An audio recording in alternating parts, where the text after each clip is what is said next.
A special thank you to each of our subscribers who make this channel possible. Here's today's story. In a significant legal development, Rudy Giuliani, the former New York mayor and personal lawyer to Donald Trump, has reached a settlement with Freeman and Wandrea, two Georgia election workers whom he falsely accused of election fraud during the 2020 presidential election.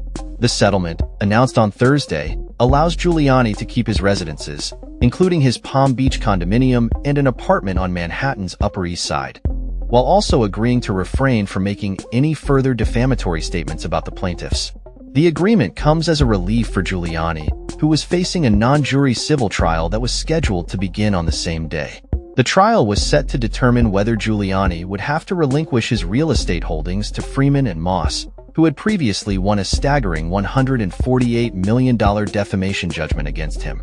In a statement read by his attorney, Joseph Camerata, Giuliani expressed his satisfaction with the resolution, emphasizing that it does not constitute an admission of liability or wrongdoing. He stated, "I am satisfied with and have no grievances relating to the result we have reached."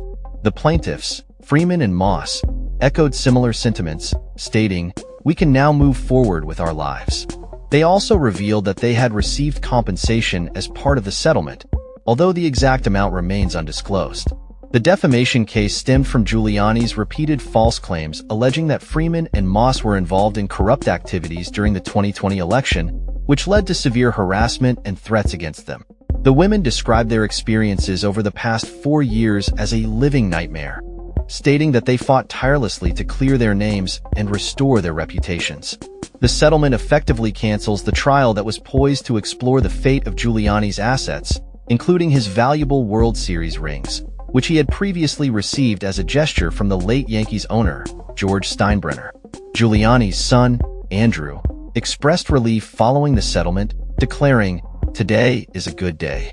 Despite the resolution, questions remain regarding the financial aspects of the settlement, including how Giuliani intends to cover the compensation and whether he has assistance in doing so.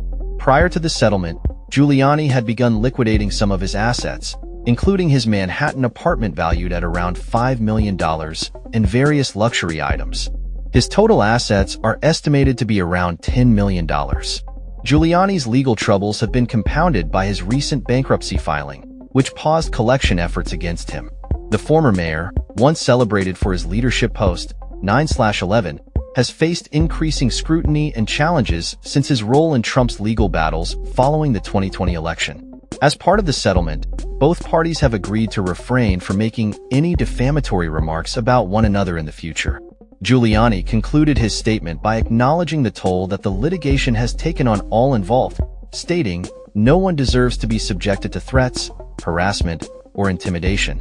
The settlement marks a pivotal moment in the ongoing saga surrounding Giuliani and the fallout from the 2020 election, offering a glimmer of closure for Freeman and Moss as they seek to rebuild their lives after enduring years of public scrutiny and personal attacks. That's all for this story.